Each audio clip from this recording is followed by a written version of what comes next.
We wanted to talk to prospective business owners for the very first show of the year, because this might be when you're saying, man, last year was rough. It was too much instability. I don't know what's going to happen with me, but now I kind of want my own thing because I have a good idea, I have a good service. And you're thinking about it. You're like, man, let me talk to people, see what their views are, and really mull it over for yourself. So I thought, well, let's go ahead and do a Get It Done in 2021 show where I can present to prospective business owners 7 questions that I think, this is my opinion as a business law attorney, that you should ask yourself. And I'll tell you some stories and anecdotes as we go along.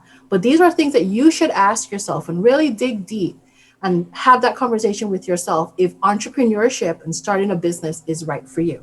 Right. So, to piggyback again off of what Lisa said, my name is Rishma Eckert. I'm an attorney at Eckert Law PLLC.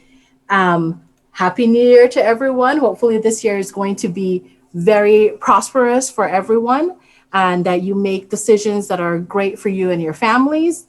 The question I get asked all the time now is, what about this new PPP? This is for the businesses that are already established. Let's backtrack a little bit.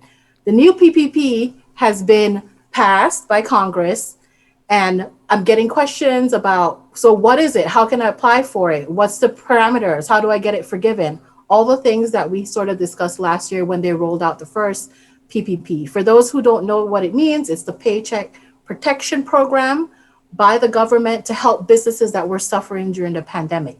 Today, we want to talk to these prospective business owners.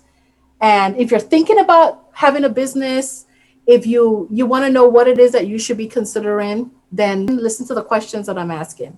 My quote of the week, again, I'm going to piggyback off of last year, where I talk about the journey of 1,000 miles begins with a single step. Yes. And for business owners, Perfect. that single step to get into entrepreneurship might seem very daunting at first, but you have to make that step if that's really in your heart and that's your purpose. You look at $1 million companies right now. Amazon started in Jeff Bezos's garage, Yeah. right? So imagine, just visualize that. He was in his garage packing up books, because it started as a bookstore.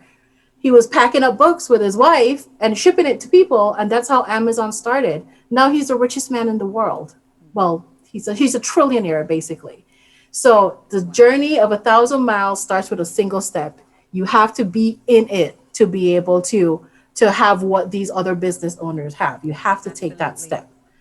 The content on Minding Your Business is for informational and educational purposes only and should not be construed as specific legal advice. This show discusses general legal issues affecting business owners. Opinions of the guests are not necessarily that of the show. If you need assistance with your specific legal issue, please consult with a licensed attorney.